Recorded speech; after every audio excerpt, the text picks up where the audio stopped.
कि आप लोग सेटिस्फाइड होंगे अपने CGPA से।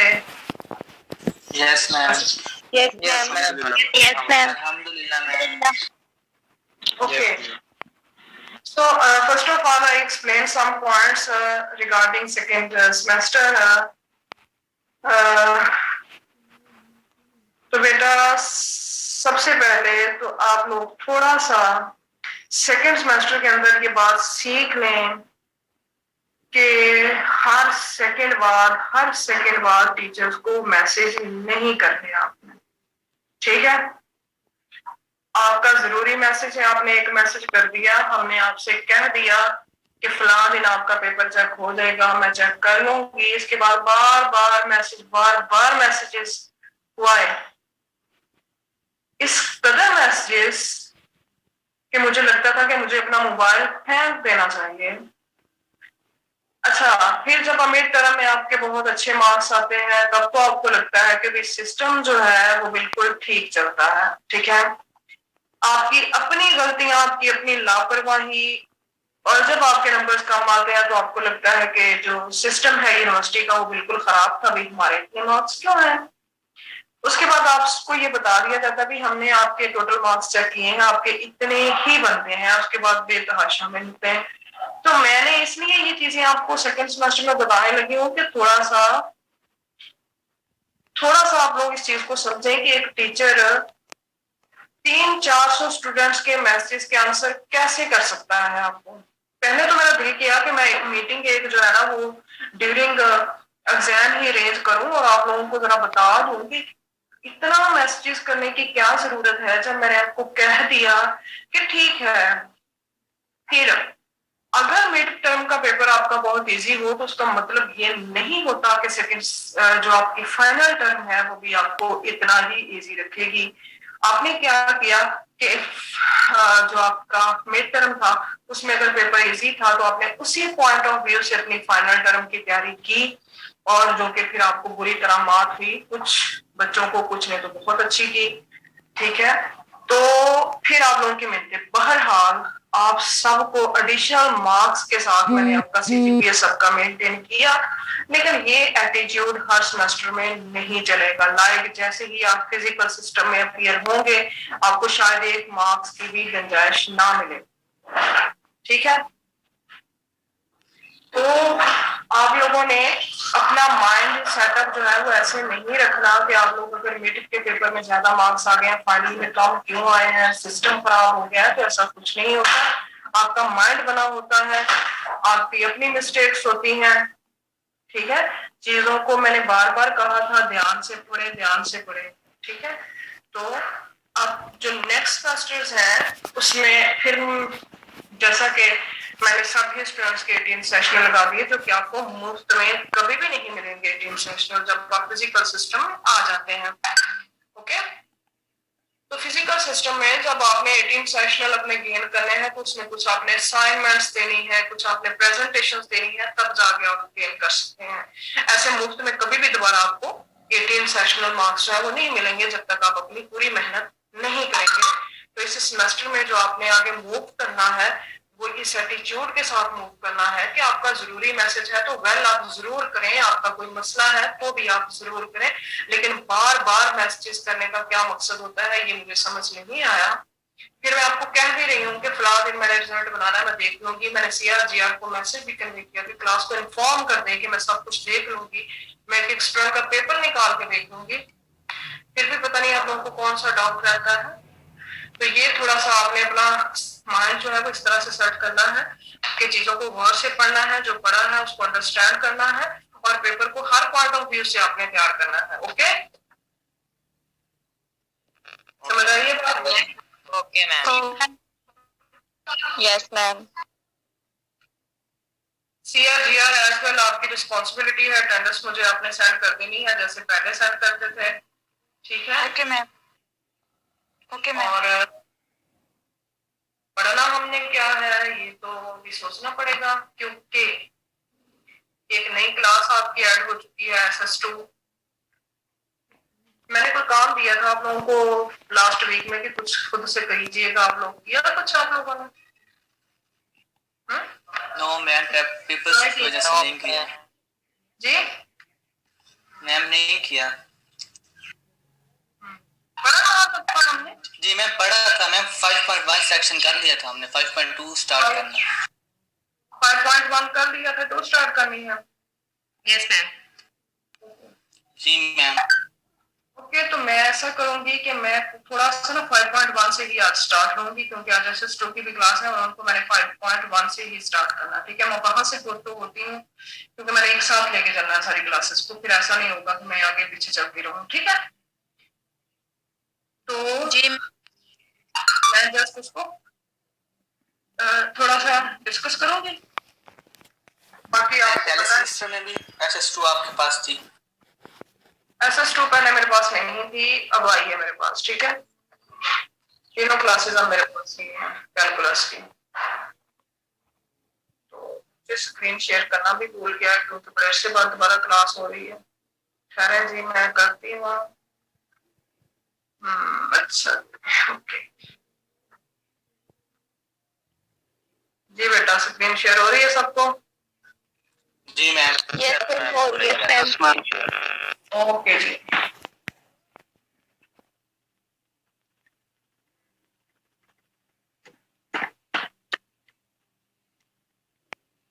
ये मैं इसलिए डिस्कस करना चाह रही थी, ये चैप्टर मेरे मानिए सम में भी यूज हो ना हो, लेकिन आगे जो थर्ड कैलकुलस थर्ड होगी उसमें काफी ज्यादा इसका यूज है।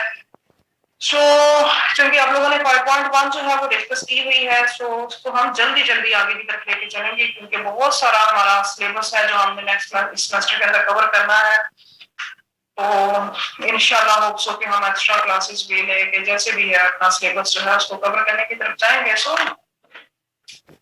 एरिया प्रॉब्लम्स है, बेसिकली हमने जो है वो इंटीग्रेशन की तरफ मूव करना है, और इंटीग्रेशन जो है वो हम एरिया जो है उसको फाइंड आउट करते हैं, फिर उसका एरियाज का जो हम सम लेते हैं वो बेसिकली हमारी इंटीग्रेशन होती है, रीमानियन सम का नाम देते हैं हम इसको। सो एरिया प्रॉब्लम में अगर हमने एरिया जो है वो फाइंड आउट करना हो तो हमारे लिए बहुत इजी होता है ऐसी शेप्स का एरिया फाइंड करना जो वेल डिफाइंड है, like if you taking the area of the circle, if you taking the area of rectangle, if you taking the area of triangle, yeah, if you're taking the area of the polygon. These are very simple areas you have to find out with basic formulas. If you're taking rectangles, then you can find out the area length cross width. If you're taking the circle, yeah, you can find out the area between pi r square. And if you're taking a polygon, then you can divide this polygon into different rectangles, triangles, then find out the area of these triangles, sum up the area of the triangles, and then find the area of this polygon. तो ये different shapes थी जिनका area हमारे लिए well defined था, जिसको हमने बहुत सारे डिफरेंट मेथड्स जो है वो यूज करते हुए, जैसे कि रेक्टेंगल के लिए और मेथड, या हमारे ट्रायंगल है तो उसके लिए और मेथड, या पॉलीगॉन है तो उसके लिए हमने डिफरेंट मेथड यूज करते हुए अपने एरियाज जो है वो फाइंड आउट किए हैं। स्टिल प्रॉब्लम्स क्या थी हमारी कि हमें एरिया फाइंड करना था ऐसी ग्राफिकल शेप्स का जो ना तो रेक्टेंगल थी, ना ट्रायंगल थी, ना पॉलीगॉन थी, बल्कि हमारी कुछ कर्व्ड फॉर्म्स थी। तो उन कर्व्ड फॉर्म्स के एरियाज को हम डायरेक्टली या इजीली फाइंड आउट नहीं कर सकते थे, उसके लिए हमने अपनी जो कर्व्स थी उनको रेक्टेंगल्स में डिवाइड किया, डिवाइड करने के बाद हमने जो अपनी रीजन है उसके एरिया को फाइंड आउट किया। हमने दो तरह के रेक्टेंगल्स जो है वो डिस्कस की थी, एक अपर रेक्टेंगल्स और एक लोअर फॉर्म में हमारी रेक्टेंगल्स जो है वो हमारी रीजन्स पे बनती थी। मीन्स टू से दैट या तो हमने जो एरिया फाइंड किया था वो राइट हैंड पॉइंट्स के ऊपर किया था या फिर लेफ्ट हैंड पॉइंट्स के ऊपर हमने एरिया जो है वो डिस्कस किया था। So हमारी example number 1 थी use rectangles to estimate the area under the parabola y is equal to x square from 0 to 1. The parabolic region is illustrated in figure number 3. ये हमारा पैराबोला है जिसकी रीजन हमने 0 से 1 डिस्कस की है, और इस रीजन का बेसिकली हम अपना एरिया जो है वो फाइंड आउट कर सकते हैं। तो हमारे पास कोई स्पेसिफिक फार्मूला नहीं था इस एरिया को फाइंड आउट करने के लिए, तो हमने उसको डिफरेंट रेक्टेंगल्स जो है उसमें डिवाइड कर दिया। हमने ये भी पढ़ा था कि जितनी हमारी रेक्टेंगल्स जो है वो n को अप्रोच करेंगी उतना ही हम अपना एक्यूरेट एरिया जो है वो फाइंड आउट कर सकते हैं। यहाँ पे हमने अपनी रेक्टेंगल्स को 4 पार्ट्स में डिवाइड कर दिया, S1, S2, S3 and S4। ये 4 रेक्टेंगल्स हैं। बेसिकली इस रीजन के ऊपर जो पूरी रेक्टेंगल्स हैं वो ये है। राइट हैंड पॉइंट्स के ऊपर हम इसको डिस्कस करें, क्योंकि राइट हैंड पॉइंट को हमारी रीजन जो है वो टच कर रही है रेक्टेंगल के। चूंकि 0 से 1 हमारी टोटल डोमेन थी, उसको हमने 4 पार्ट्स में डिवाइड करना था, तो डेफिनेट 4 पार्ट्स में हम इसी तरह से डिवाइड करते हैं, 1/4, 1/2, 3/4 into 1। सो 1 से 0 इंटरवल को बेसिकली आपने 4 पार्ट्स में डिवाइड करना था। कर दिया हमने। ओके, अब जो हाइट है रेक्टेंगल की या विड्थ फाइंड आउट करना, आपको पता है कि जो विड्थ होती है वो हमेशा हमारे पास क्या होती है, ये विड्थ है और ये उसकी जो राइट हैंड पॉइंट्स के ऊपर फंक्शन की वैल्यू होगी वो हमारी हाइट है। तो अगर हम फर्स्ट ट्रायंगल को डिस्कस करेंगे, हमने 4 सब इंटरवल्स में सबसे पहले अपनी रीजन जो है उसको डिवाइड कर दिया। ये हमें 4 सब इंटरवल्स नजर आ रहे हैं, ये हमारा फंक्शंस है। और उसके बाद हमने रीमानियन सम या रीजन्स का जो है वो फाइंड आउट करना है। R4 तो रीजन्स का एरिया जो है उसको हमने सम अप करना है। तो ये आपके पास जो फर्स्ट रेक्टेंगल है उसकी जो विड्थ है वो 1/4 - 0 1/4 है, और उसकी जो हाइट है वो 1/4 स्क्वायर है।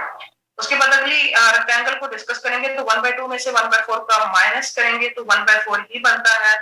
उसकी विड्थ 1/4 है और उसकी हाइट 1/2 स्क्वायर है, and up to so on we move that. Our answer is 0.46875।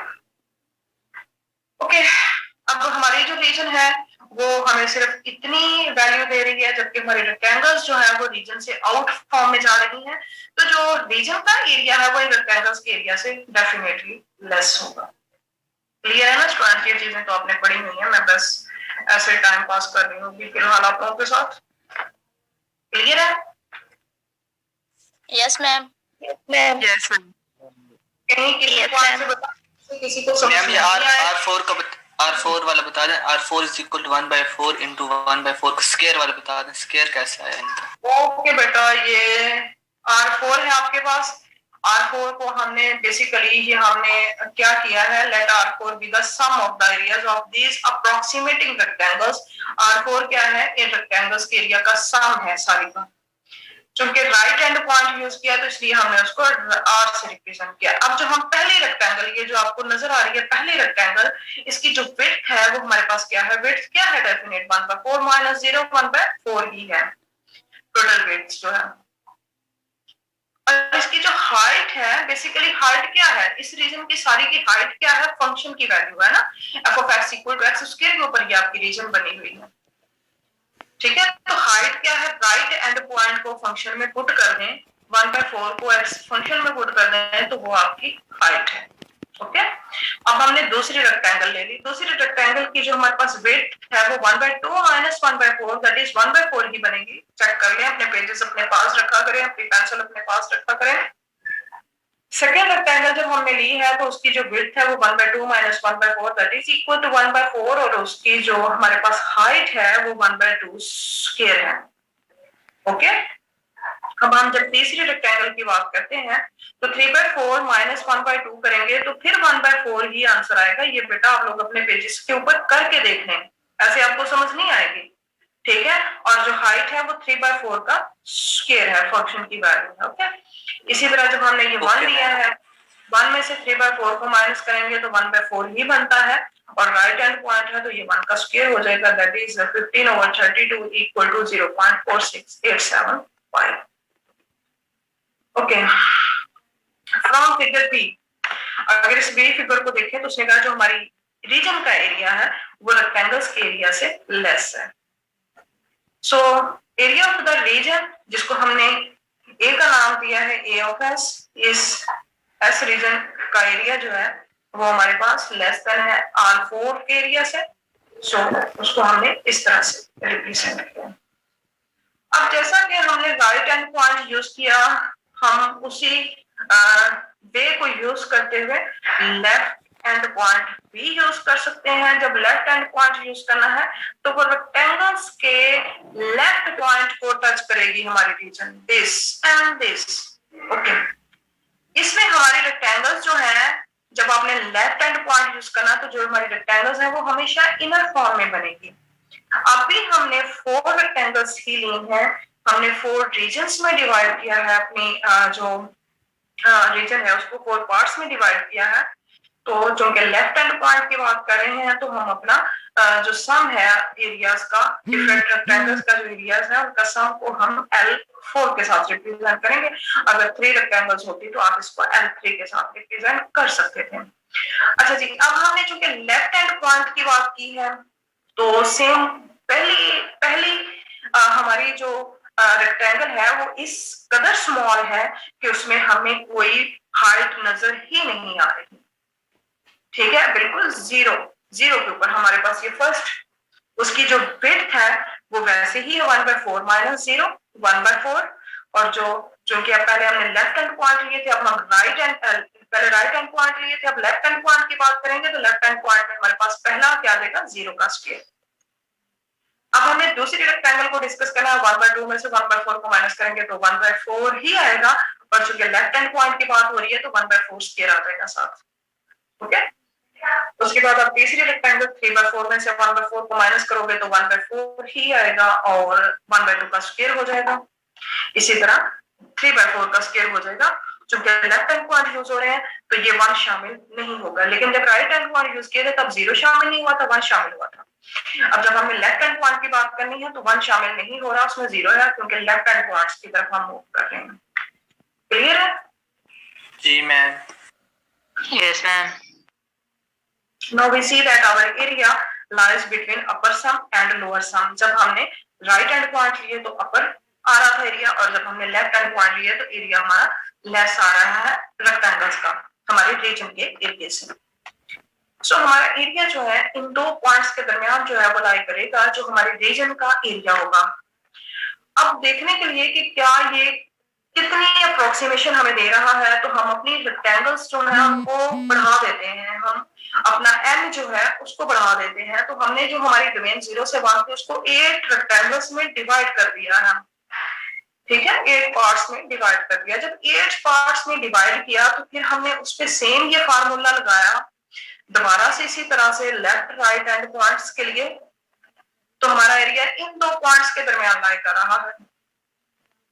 इसी तरह हमने अपना n जो है उसको मजीद बढ़ा दिया, 10 20 कर दिया, 30 कर दिया, 50 कर दिया, 100 कर दिया, 1000 कर दिया। तो हमें जो लेफ्ट हैंड पॉइंट्स के रेक्टेंगल्स के एरियाज हैं उनके अप्रोक्सीमेशन ये मिल रही है, राइट हैंड पॉइंट्स पे हमें आंसर जो है वो ये मिल रहे हैं। और a good estimate is obtained by averaging these numbers in numbers की एवरेज जब हमने फाइंड आउट की है कंप्यूटर से या कैलकुलेटर से, तो जो बेस्ट अप्रोक्सीमेशन है वो ये है कि हमारा जो एरिया है रीजन का वो अप्रोक्सीमेटली 0.333 के इक्वल है, अप्रोक्सीमेटली नॉट एग्जैक्ट। क्योंकि आप देख सकते हैं कि एक जैसे ही हमारे रेक्टेंगल्स जो है वो बहुत ज्यादा है इन्फिनिट की तरफ, 1000 का मतलब ये नहीं होता, हम ये 100 या 1000 की जब बात करते हैं तो हम यही कहते हैं कि हमारा एन जो है वो इन्फिनिट को अप्रोच कर रहा है। बहुत ज्यादा रेक्टेंगल्स जो है वो हम बना रहे हैं। डेफिनेट जब आप 100 रेक्टेंगल्स भी बनाएंगे तो 100 रेक्टेंगल्स के लिए को हाथ से काउंट करना बहुत मुश्किल होता है। हम यही कंसीडर करते हैं कि हमारा जो एन है वो इन्फिनिट की तरफ अप्रोच कर रहा है। तो जैसे वो इन्फिनिट की तरफ अप्रोच करा वो 0.33 की अप्रोक्सीमेशन देना स्टार्ट कर देता है। ओके, उसके बाद हमारे पास एग्जांपल नंबर 2 है, form the region as in example number 1। Example number 1 में जो हमने रीजन डिस्कस किया वो एक पैराबोला रीजन थी, वही रीजन हम डिस्कस करेंगे। Show that the sum of the areas of the upper approximating rectangles approaches 1/3। जो अपर रेक्टेंगल्स लेने हैं, मीन जब आपने राइट हैंड पॉइंट्स लेने हैं तो वो 1/3 को अप्रोच करता है। ये तो हम पीछे वैसे भी देख चुके थे कि हमारा एरिया जो है वो 1/3 को ही अप्रोच कर रहा है। तो for the region as an example number 1, show that the sum of the areas of the upper approximating rectangles approaches 1/3, that is limit n approaches to infinite r n equal to 1/3। तो यहाँ पे आप देख सकते हैं जैसे ही हमने ये डिस्कशन की है, यहाँ हमने ये नहीं कहा कि n 1000 है या n 100 है, बल्कि हम बात करें कि जैसे ही n इन्फिनिट की तरफ अप्रोच कर जाता है हमारा जो रीजन्स का एरिया है रेक्टेंगल्स का वो 1/3 को अप्रोच करता है। सो Rn जो है वो हमारा 1/3 Rn इसलिए लिया है कि राइट हैंड पॉइंट की हम बात कर रहे हैं। अच्छा जी, Rn is the sum of the areas of n rectangles in figure number 7. Each rectangle has width 1 by n. Her rectangle की width 1 by n होगी, क्योंकि यहाँ पे हमने n को फिक्स तो नहीं किया कि n 8 है या n 4 है या n 100 है। अगर 100 होता तो हम इसको 1 by 100 and then up to so उसी के मुताबिक मूव करवाते, लेकिन अब n है तो 1 by n, 2 by n, 3 by n, 4 by n and up to so n by n के साथ ये मूव कर रही है। That is the heights are, अगर heights है तो फंक्शंस की वैल्यू है x स्क्वायर था तो x स्क्वायर में 1 by n पुट करेंगे तो 1 by n स्क्वायर होगा, क्योंकि राइट एंड पॉइंट है तो 1 by n, 2 by n, 3 by n and up to so n by n square आ जाएगा। उसका सम ले लिया तो ये 1 by n हमारे पास कॉमन आ गया, 1 over n स्क्वायर भी कॉमन आ गया। ये सीरीज जो है वो हमारे पास आपने सीक्वेंस और सीरीज को अगर बड़ा हुआ है तो ये सीरीज जो होती है वो n into n plus 1 to n plus 1 over 6 बनती है। ये आप सेकेंड ईयर में सीरीज का प्रूफ भी करके आ चुके होते हैं। अब हमारे पास जो r है वो क्या बन जाता है 1 over n cube into n plus 1 जो n plus 1 over 6। इसको सॉल्व करें, कुछ वैल्यूज की कटिंग होगी तो ये आपके पास ये बन जाता है। हम कहते हैं कि अगर n इनफिनिट को अप्रोच करता है तो ये वैल्यूज किसको अप्रोच करेंगी, उसके लिए हमने इसको सॉल्व किया। डेफिनेट हम डायरेक्ट सॉल्व नहीं कर सकते, क्योंकि जैसे ही हमने इसको डायरेक्ट सॉल्व किया तो ये हमारे पास इनफिनिट बाय इनफिनिट फॉर्म बन गई, जो कि हमारे पास अनडिफाइंड फॉर्म है जिसको हम लॉपिटर रूल के साथ सॉल्व कर सकते थे जाके आगे, लेकिन हमने इसको कुछ खास हद तक सॉल्व किया तो हमारे पास लिमिट जो है वो पुट हो चुकी है। सो इसको भी और इसको भी n पे डिवाइड कर दिया हमने, क्योंकि स्क्वायर में था तो एक n हमने इस वैल्यू के साथ इन्वॉल्व कर दिया, एक n इसके साथ इन्वॉल्व करने के बाद आपके पास ये फॉर्म बन चुकी है। यहाँ पे इनफिनिट पुट करेंगे तो 0 हो जाएगा, ये भी 0 हो जाएगा और ये आंसर है आपका 1/3। तो बाय फार्मूला भी हमने फाइंड आउट कर लिया कि जब हमारा n इनफिनिट को अप्रोच करता है तो हमारी बेसिकली रेक्टेंगल्स की जो रीजन्स है या हमारा एरिया की जो रीजन है वो 1/3 को अप्रोच कर जाती है। Similarly, you can find lower सम, जैसा कि आपने अपर सम लिया था इसी तरह से आप अपना लोअर सम फाइंड आउट कर सकते हो। n को 10 लेके 30 लेके या n को हमने 50 लिया है तो ये हमारे पास डिफरेंट आंसर जो है वो नोट करें 0.3, 0.3 एंड 0.3। सो 0.33 ऑलमोस्ट हमारा 1/3 जो है उसकी अप्रोचिंग वैल्यू है। सो डिफरेंट वैल्यूज के साथ उसने अपर सम को और लोअर सम जो है उसको डिस्कस किया है यहाँ पर।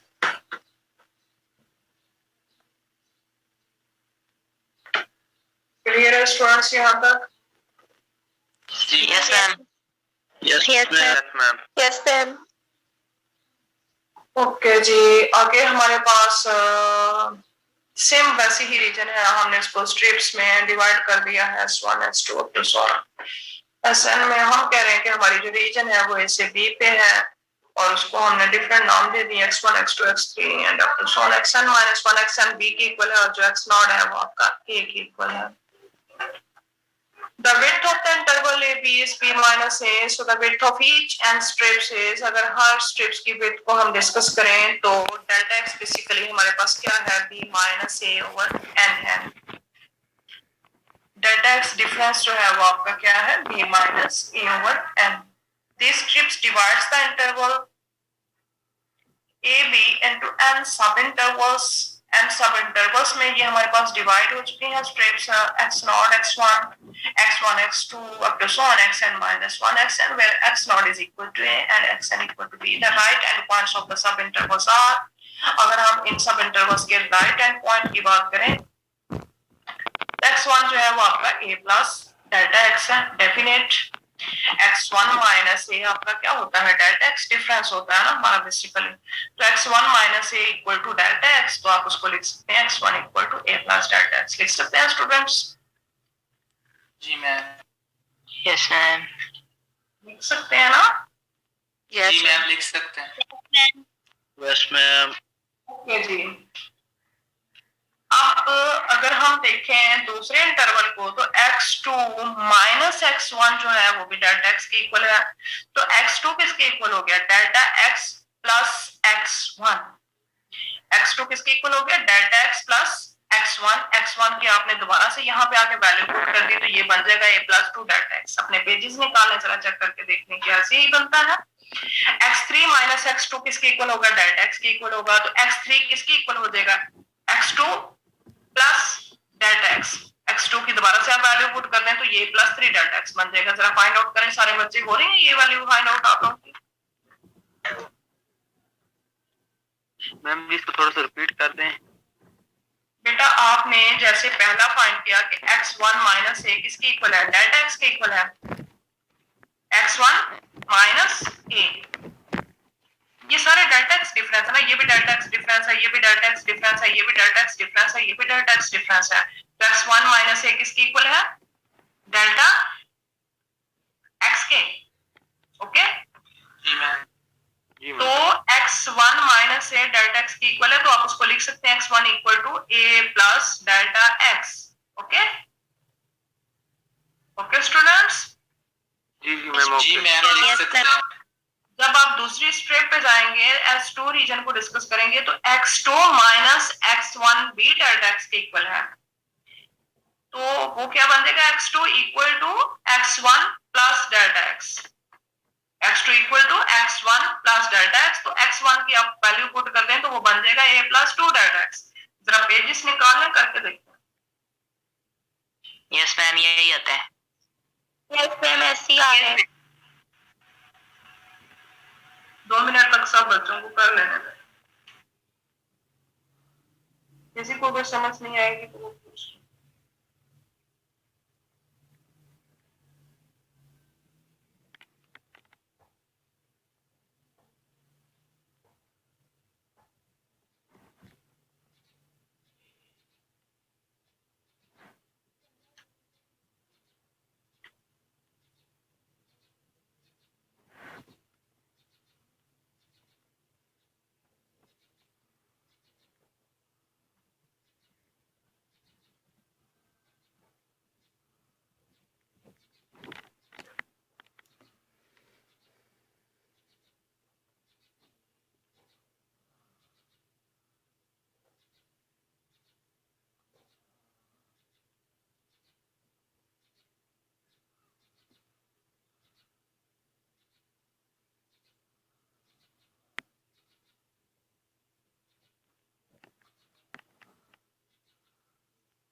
अच्छा जी, इसी तरह से हमने मूव करना है और सारे x1, x2, x3 जो है वो हम फाइंड आउट कर सकते हैं।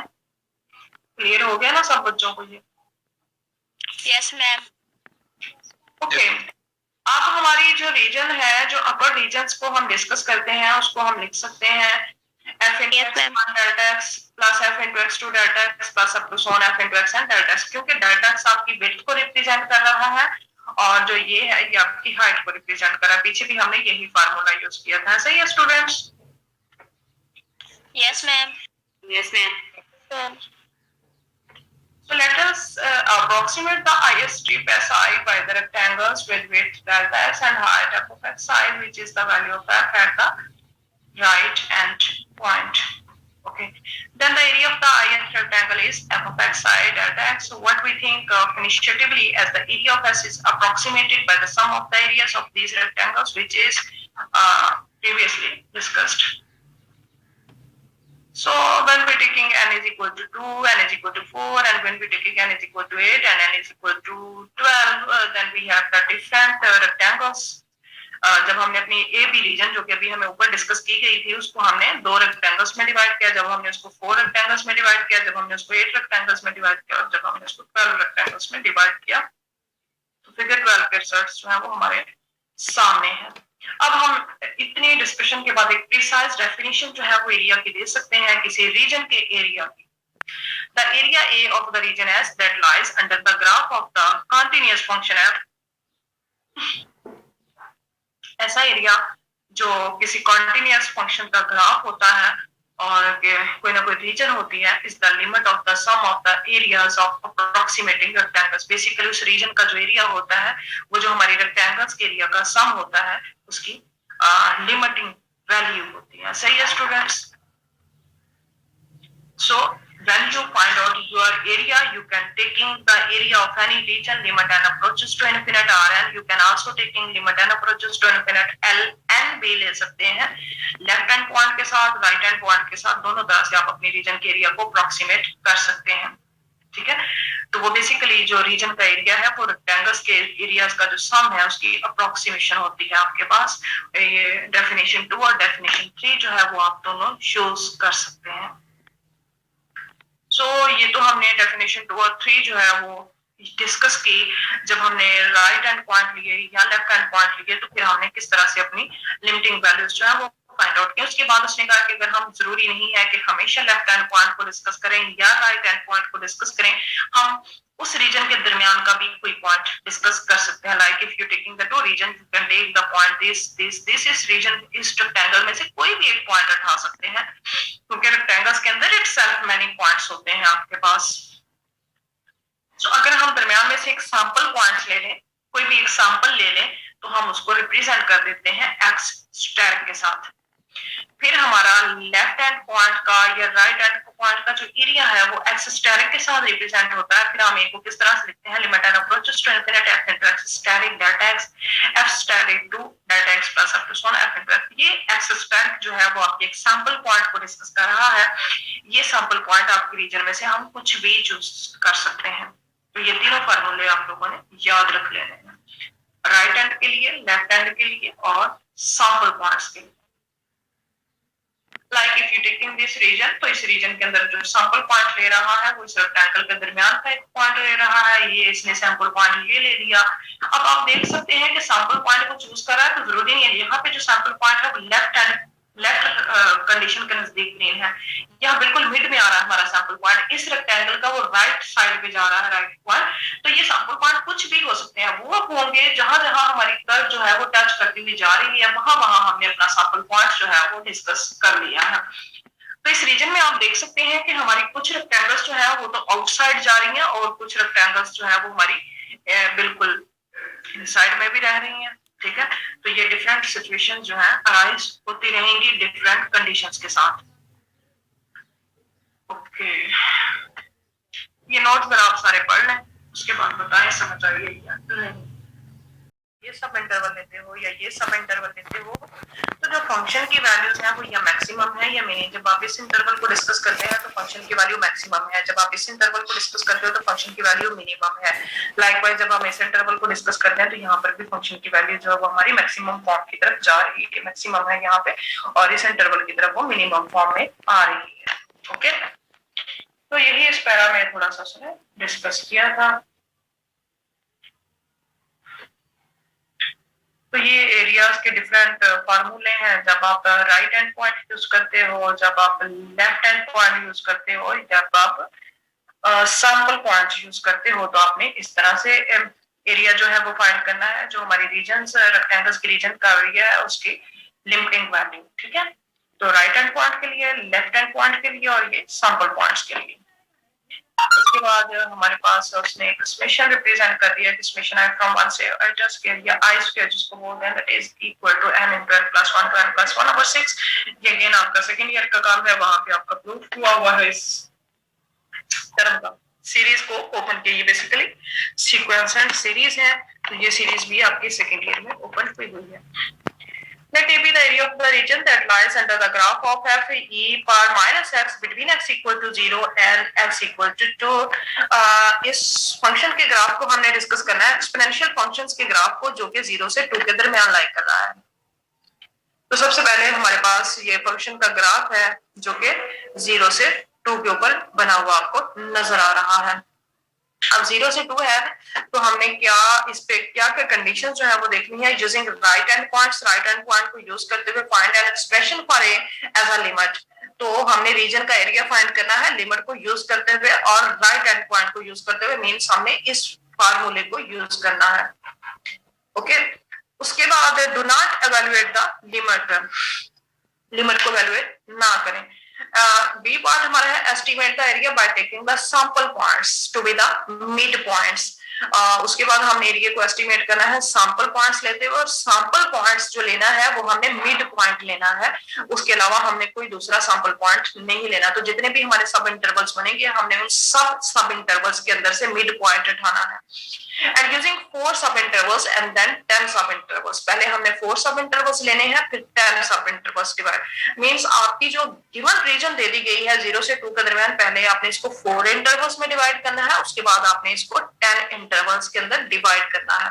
ओके, ए में हमें सिर्फ क्या कहा गया है कि आपने राइट हैंड पॉइंट्स को यूज करते हुए एक का एरिया लिमिट की कंडीशन को यूज करते हुए फाइंड आउट करना है। Since A is equal to 0 given है और बी इज इक्वल टू 2, ये हमारा इनिशियल पॉइंट होता है, ये हमारा फाइनल पॉइंट है जो कि आपको गिवन दिए गए हैं। Then the width of the sub interval, अब विड्थ जो है वो हमारी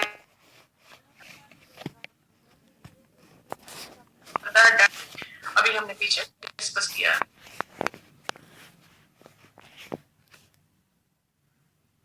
This one.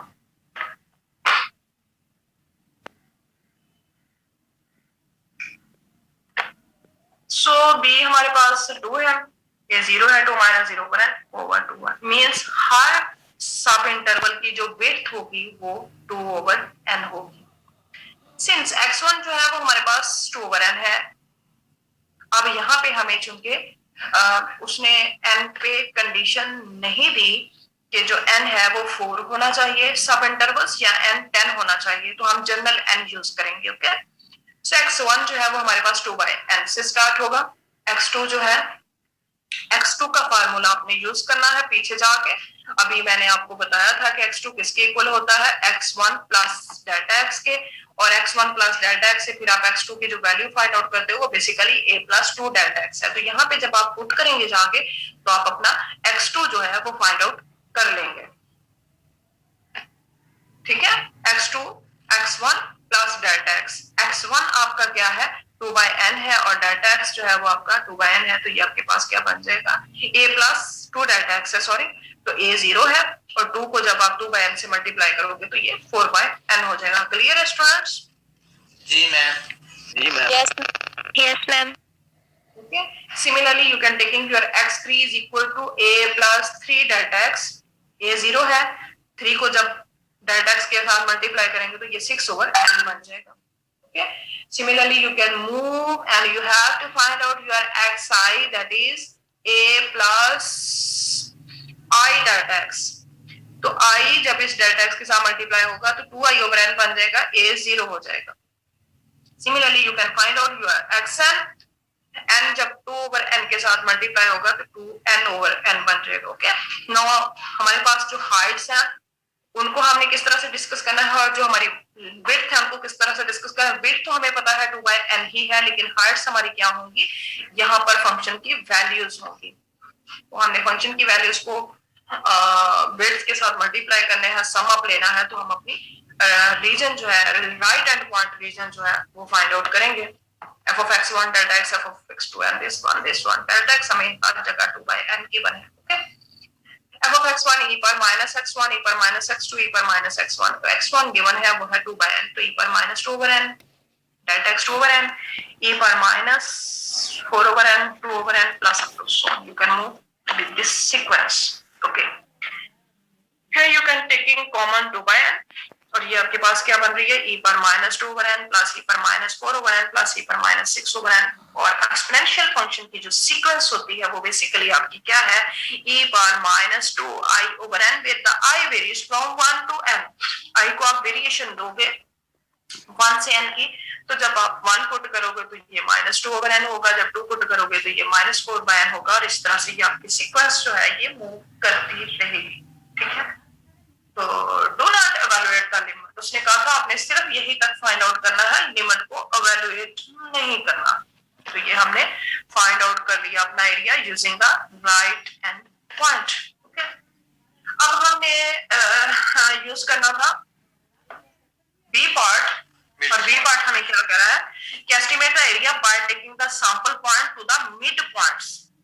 तो सबसे पहले मिड पॉइंट्स लेने के लिए हम अपने सब इंटरवल्स बनाएंगे जब n हमारे पास क्या होगा 4 होगा, और दूसरी टाइम में जब n हमारे पास क्या होगा 10 होगा। जी किसी स्टूडेंट का कोई क्वेश्चन है तो ठीक है, नहीं तो अपनी ऑडियो ऑफ कर लें, अपना स्पीकर ऑफ कर लें आप लोग।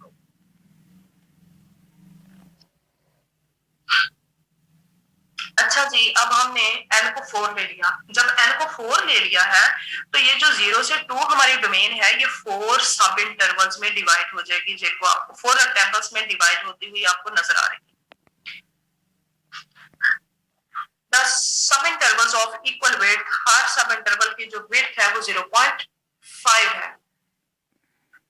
और 0.5 वेट के साथ, क्योंकि 0 से 2 है ना, तो 0 से 2 को आप 4 पार्ट्स में डिवाइड करो तो क्या बनेंगे? 0 से 0.5, 0.5 से 1, 1 से 1.5 और 1.5 से 2। ओके, सो हमने जो सब इंटरवल्स लिए वो कौन कौन से ले लिए? 0 से 0.5 ले लिया एक इंटरवल, दूसरा 0.5 से 1 ले लिया, तीसरा 1 से 1.5 ले लिया, चौथा हमारा जो सब इंटरवल है वो 1.5 से 2 है। क्लियर है स्टूडेंट्स? जी ma'am. Yes, ma'am. Yes, ma'am. अपनी इस रीजन को देखते हुए आपने इंटरवल्स बनाने हैं 0 से 2 को, तो 0 से 2 को हमने 4 पार्ट्स में 0.5 के साथ ही डिस्कस कर सकते हो। अब 0 से 0.5, 0 से 0.5 ये आपकी रीजन है। इसका हमने जो लेना है बेसिकली 0 से 0.5 हमारी पहली डोमेन है या पहला सब इंटरवल है। तो इस सब इंटरवल का जब हम मिड पॉइंट लेंगे तो वो 0.25 बनेगा, ऐसा ही ना? 0.25 ऐसा ही बेटा? Yes, ma'am. जी मैम। जी ma'am. इसी तरह Yes, हमने ma'am.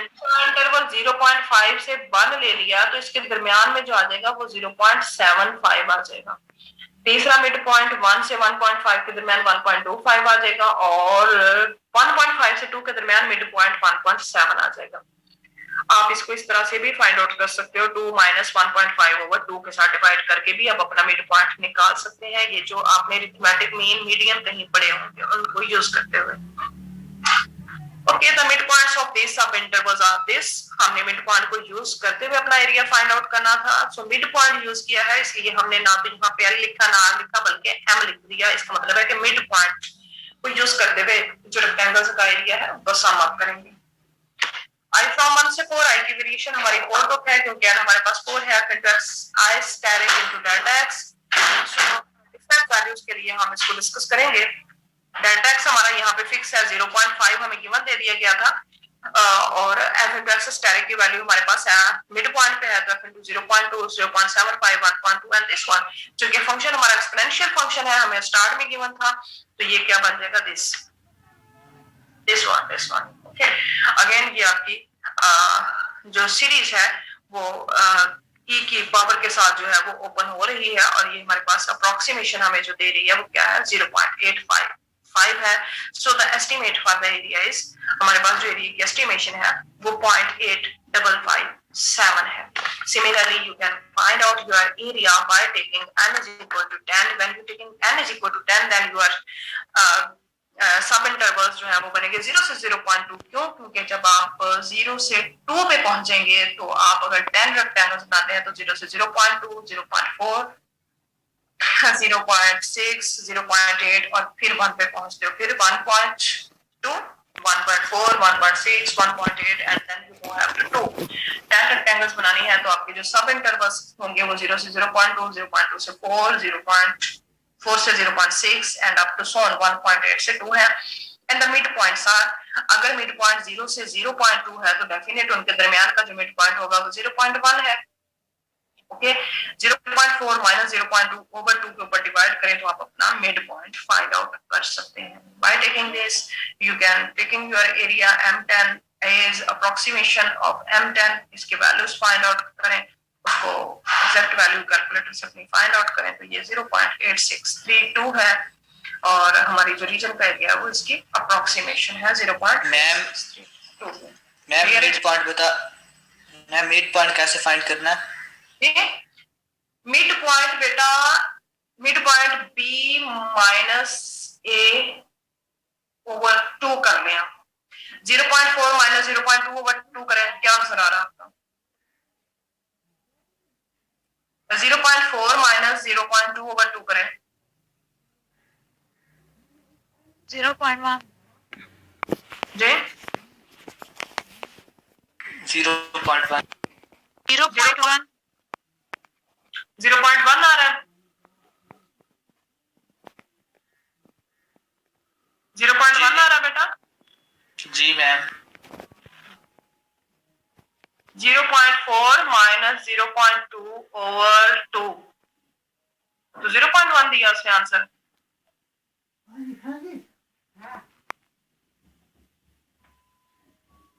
ओके सॉरी, 10 करें जरा, 0.4 माइनस 0.2 ओवर 10 करके देखें।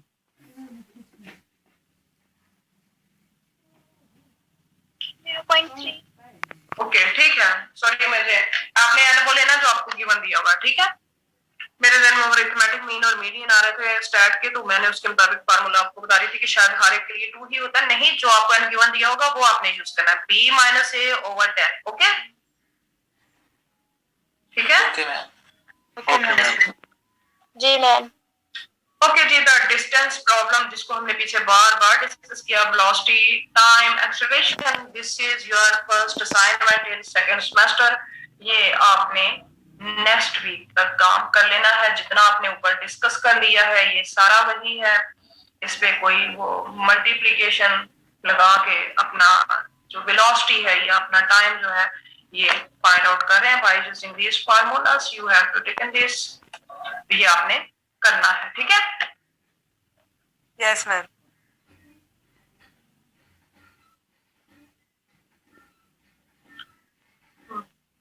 अभी आपने सिर्फ ये पढ़ना है, कल की क्लास में मैं आपको एक्सरसाइज के क्वेश्चन भी करवा दूंगी, ठीक है।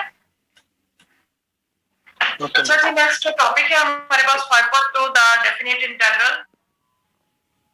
अब हम अगर रीमानियन सम को समझ चुके हैं कि रीमानियन सम बेसिकली या सम बेसिकली क्या है, तो हम अपना डेफिनेट इंटीग्रल्स जो है वो फाइंड आउट कर सकते हैं। अच्छा जी, ये हमने पढ़ा पीछे फार्मूला, आप लोग अवेयर हैं कि ये किसके लिए है, ये हमारा सैंपल पॉइंट है, उसके लिए हमने सम फाइंड आउट किया है। इस तरह से करते थे आप लोग।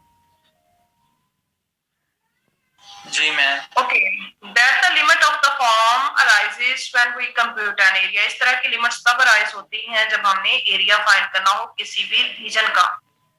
We also saw that it arises when we try to find the distance traveled by an object। हम ये भी देख सकते हैं कि जब कोई डिस्टेंस किसी ऑब्जेक्ट ने कोई ट्रेवल करना हो, कोई डिस्टेंस कवर करना हो, तो भी हम ये यूज करते हैं, एरिया फाइंड आउट करते हैं कि कहां से कहां एरिया तक हमने मूव करना है।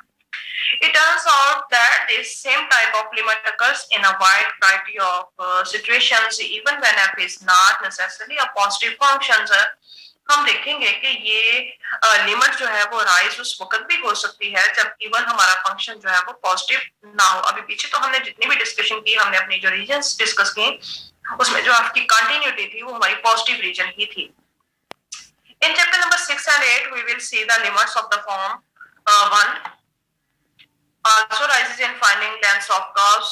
उसने कहा कि ये हम लेंथ ऑफ कर्व्स फाइंड करने के लिए फाइंड करेंगे चैप्टर नंबर 6 के अंदर, और 8 के अंदर वॉल्यूम्स ऑफ सॉलिड्स, सॉलिड्स के वॉल्यूम फाइंड आउट करेंगे, centres of mass, force due to water pressure and work as well as other quantities के लिए हम ये इक्वेशन नंबर 1 जो है बार बार यूज करेंगे।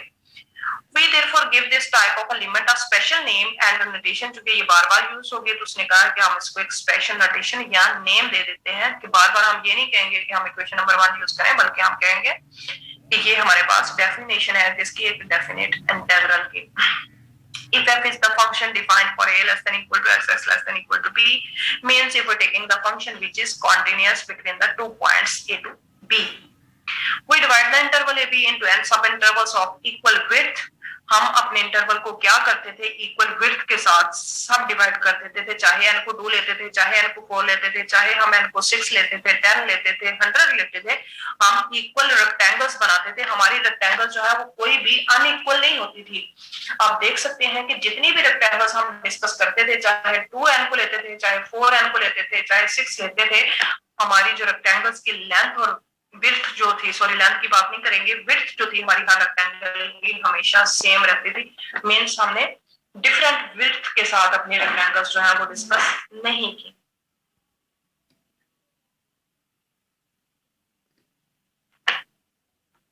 Okay, we divide the interval AB into n sub-intervals of equal weight delta xb minus a over n. We let x not equal to a. हम suppose कर लेते थे कि जो हमारा first point है वो a है, x1 x2 up to so on, and last point हमारा b है. b the end points of the sub-intervals. A और B जो है वो क्या थे, end points थे हमारे sub-intervals के, and we let x star equal x star equal to so on, x star can be any sample points in these sub-intervals. Sub-intervals के अंदर ये हमारे पास sample points थे. So x steric lies in the ith sub-interval. x steric जो है वो हर सब interval के अंदर लाई करता था. उसने एक जनरल ith सब इंटरवल डिस्कस कर लिया है. तो हम इसका ith का मतलब है कि lie in first interval sub interval, lie in second sub interval and up to so on lie in last sub interval. Then the definite integral of f from a to b is, फिर हम कह सकते हैं कि जो definite integral होता है, definite integral के बारे में अगर आपने नहीं पढ़ा तो आपको पता होगा कि वो इंटीग्रल डेफिनेट होता है जिसकी अपर और लोअर लिमिट गिवन होती है या डिफाइंड होती है. ठीक है, अगर लोअर या अपर लिमिट में कोई अनडिफाइंड लिमिट्स हो जाए तो फिर हम उसको डेफिनेटली इंडेफिनेट इंटीग्रल का नाम देते हैं, या जिसमें लिमिट फाइंड ही नहीं होती उसको भी हम इंडेफिनेट इंटीग्रल का नाम देते हैं. तो डेफिनेट का मतलब है कि कोई सी इनिशियल और फाइनल वैल्यू के दरमियान किसी फंक्शन का जो इंटीग्रल है वो बेसिकली क्या होता है, limit n approaches to infinite i from 1 से n f into x asterisk i delta x. Sum होता है हमारे पास अप्रोक्सीमेटिंग, अगर जो हमने रेक्टेंगल्स फाइंड आउट की होती है उनका सम, और सम देने के बाद उनकी लिमिटिंग वैल्यू होती है. प्रोवाइडेड ये डेफिनेट इंटीग्रल कब फाइंड आउट हो सकता है, जब ये लिमिट एग्जिस्ट करेगी. जैसे हम पीछे कहते थे कि डेरिवेटिव तभी एग्जिस्ट करता है जब लिमिट एग्जिस्ट करती है. तो डेरिवेटिव और integration basically the reverse process of each other. So derivative के साथ साथ इंटीग्रेशन भी तभी एग्जिस्ट कर सकती है जब ये लिमिट एग्जिस्ट करेगी. अगर ये लिमिट एग्जिस्ट नहीं करेगी तो हमारा इंटीग्रल जो है वो भी फाइंड आउट नहीं हो सकेगा. Provided that this limit exists and gives the same value for all possible choices of sample points. आप sample points आप कोई भी चूज कर लें, जितने में कोई भी आप चूज कर लें, हर दफा हमारे आंसर सेम होने चाहिए. हम कोई भी दरमियान में से एक sample point उठा लें, उन सबके सम आप करें तो आंसर सेम होने चाहिए. If it does not exist, we say that f is not integrable on AB. अगर ये लिमिट एग्जिस्ट नहीं करती तो इसका मतलब ये है कि फंक्शन जो है वो इंटीग्रेबल नहीं. So this is the basic definition of the definite integral. कि definite integral आपका क्या है, बेसिकली ये सम होता है हमारे पास रेक्टेंगल्स का और उनकी लिमिटिंग वैल्यू होती है. उसके बाद जिस तरह हमने डेरिवेटिव की या लिमिट की एक प्रीसाइज डेफिनेशन देते थे, सेम इसी तरह हम अपने इंटीग्रल की एक प्रीसाइज डेफिनेशन देते हैं कि जो फंक्शन की वैल्यू है उसमें से अगर हम सम को माइनस कर दें तो लेस देन एप्सिलॉन होता है. ये हमारे पास ये इतनी डेफिनेशन यूज नहीं होगी कहीं आगे, मोस्टली हम अपने यही डेफिनेशन जो है ये यूज करते हैं. चलिए, अब नीचे बता दिया है कि डिफरेंट नोटेशन बेसिकली क्या है. The symbol is was introduced by Leibniz. Leibniz ने इसको इंट्रोड्यूस करवाया था and called the integral sign. ये इंटीग्रल साइन कहलाता है. इट इज आल्सो अलॉन्ग में लॉन, पता नहीं क्या लगता है, मुझसे नहीं पढ़ा जा रहा है. ए elongated as and was chosen, पता नहीं अब इसका सॉरी मीनिंग भी क्या है मेरे ज़हन में नहीं है. बहरहाल अच्छा जी, and was chosen because an integral is the limit of a sum. हम इसको चूज करते हैं क्योंकि ये हमारे पास लिमिट ऑफ सम है, जैसे कि भी हमने फर्स्ट पे इसको डिस्कस किया है. इन द नोटेशन a से b f of x, f of x is called the integrand and a and b are called the limits of integration. a और b जो है वो लिमिट्स है इंटीग्रेशन की. a is the lower limit है, b is the upper limit है. ये छोटी छोटी बातें हैं, आपको पहले भी पता है कि जो b होती है वो अपर लिमिट होती है और जो a है वो आपकी लोअर लिमिट होती है. For now the symbol dx has no meaning by itself. जो dx है उसने कहा उसका अपने तौर पे कोई मीनिंग नहीं है. ये हमेशा रिलेट होता है हमारे फंक्शन के साथ और इंटीग्रेशन के साथ. So a से b f of x dx is all one symbol. ये हम सारा मिलाएं तो एक सिंबल बनता है. The dx simply indicates that the independent variable is x. dx हमें सिर्फ ये इंडिकेट करता है कि जो हमारा डिपेंडेंट वेरिएबल है, इंडिपेंडेंट वेरिएबल है वो x है. तो जैसे ही यहाँ पे dt लिख दिया जाएगा तो हमारा इंडिपेंडेंट वेरिएबल d होगा. यहाँ पे हम p लिख दें तो इंडिपेंडेंट वेरिएबल हमारा p बन जाएगा. The procedure of calculating an integral is called integration. किसी इंटीग्रल को कैलकुलेट करना है डिफरेंट स्टेप्स को यूज करते हुए तो वो सारा प्रोसीजर आपका क्या कहलाएगा, इंटीग्रेशन कहलाएगा. ओके, नोट 2 है the definite integral is the number. Definite integral definite एक नंबर होगा क्योंकि कोई ना कोई खास आंसर देता है हमें. It does not depend on x. इसका ये मतलब नहीं है कि ये हमेशा ही एक्स पे डिपेंड करता है. ये बी पे भी डिपेंड कर सकता है, ये आर के ऊपर भी डिपेंड कर सकता है. In fact we could use any letter in place of x without changing the value of the integral. Integral की वैल्यू को चेंज किए बगैर हम, ये डमी इंडेक्सेस होते हैं हमारे पास, हम इनको चेंज कर सकते हैं. एक्स को टी में अपनी आसानी के लिए, ये आगे हाई लेवल पे आपके यूज होंगे. कभी हम एक्स को टी में कन्वर्ट कर देते हैं सिंपल फंक्शन बनाते हैं, या टी को आर में कन्वर्ट कर देते हैं. सो जहां हमें जरूरत हो हम अपने डमी इंडेक्सेस जो है उनको चेंज करते रहते हैं.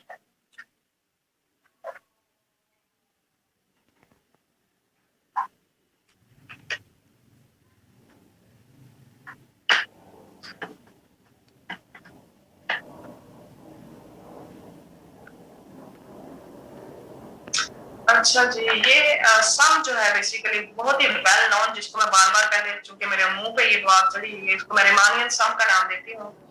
सो ये रिमानियन सम है जो कि इंटीग्रेशन के अंदर यूज होता है. That occurs in definition to is called the Riemannian sum after the German mathematician Bernhard Riemann. So definition to basically definition to कौन सी है हमारे, it says that definition to, yes, this.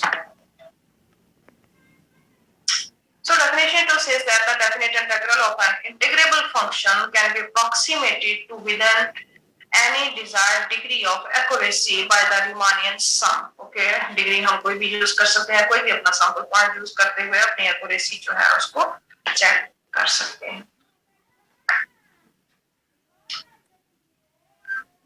अच्छा जी, उसके बाद चूंकि वही बात आ रही है कि इससे पहले हमने जितना भी एरिया जो है वो डिस्कस किया था, वो हमने अपर सम के लिए यूज किया था जब हमारे एफ की कंटिन्यूटी थी, कहीं लोअर फंक्शन की कंडीशन डिस्कस नहीं हो रही थी. सो फिगर नंबर 1 और फिगर नंबर 2 जो है वो आपके सामने है. कुछ we know that if f happens to be positive, अगर f positive है, then the Riemannian sum can be interpreted as the sum of the areas of approximating rectangles. ये जो सारा पीछे हमने भी डिस्कस किया कि अगर तो f पॉजिटिव है तो फिर हम क्या कहते थे कि जो हमारा रिमानियन सम है कैन बी, उसको इंटरप्रेट कर सकते थे रेक्टेंगल्स के अप्रोक्सीमेशंस के एरिया के साथ.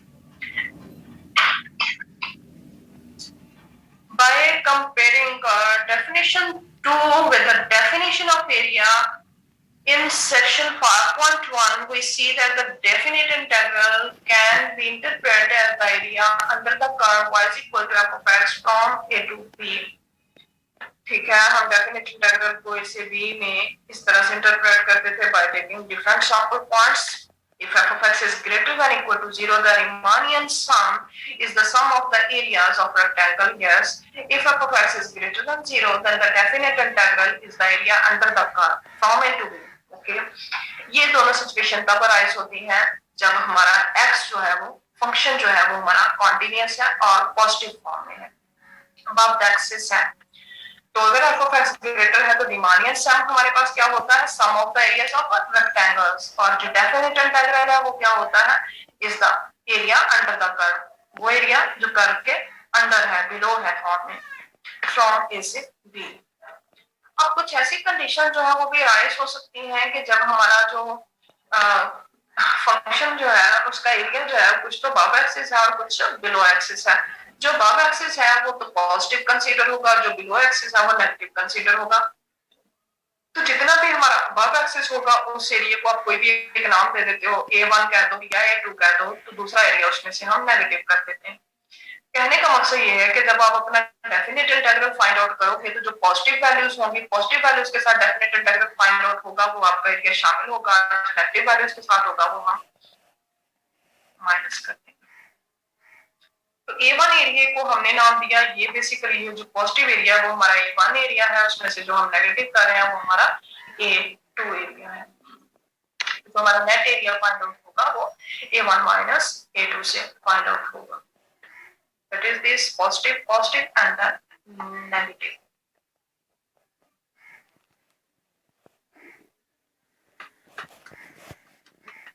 So we move on. Definition 3. If f is continuous on AB or if f has only a finite number of jump discontinuities, then f is integrable on AB, that is the definite integral exists.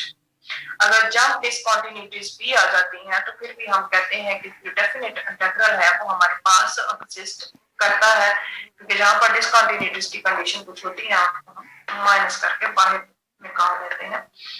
Question number theorem 4 है कि f is integrable on AP, then ACPF of x dx limit n approaches to infinite, this definite हम जो reminder सम होता है उसमें हम n को infinite को अप्रोच करवाते हैं, तभी हमारा डेफिनेट इंटीग्रल जो है वो एक्यूरेट फाइंड होता है। where delta x is this and xi is equal to this, a plus I delta x जैसा कि x1, a plus delta x x2, a plus 2 delta x x3, a plus 3 delta x, ये definition आपने पीछे पढ़ी हुई है। Express करें limit n approaches to infinite I from 1 sin x equal to plus xi sin x delta x as an integral on the interval 0 to pi। ये reminding सम आपके पास given दिया हुआ है, आपने इसको इंटीग्रेबल फॉर्म में लिखना है। इंटीग्रल फॉर्म में लिखेंगे तो डेफिनेट जो हमें लिमिट गिवन दी है वो 0 से पाई है। फंक्शन जो आपका है वो x क्यूब है प्लस x sin x है, तो यहाँ पे ये साइन जो आपको 1 नजर आ रहा है ये प्लस है बेसिकली, इसको आप लोग अपने पेजेस पे करेक्ट कर लें। x cube plus x sin x है, डेल्टा x हमारा किस में कन्वर्ट हो जाता है, इंटीग्रल में dx में कन्वर्ट हो जाता है, और जो समेशन है वो एक स्पेसिफिक इंटीग्रल में कन्वर्ट हो जाता है। मैम 1 वाला बता दें, ये क्या क्या नोट करना है? ये जो 1 लिखा हुआ है ये बेसिकली प्लस साइन है, तो यहाँ पे मिसप्रिंट करके गलती से 1 लिख दिया गया। Okay okay ma'am.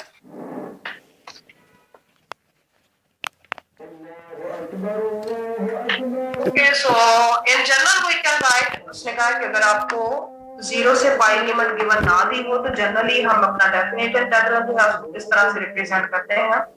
Limit n approaches to infinite I from 1 sin f into x delta delta x ACPF of x dx।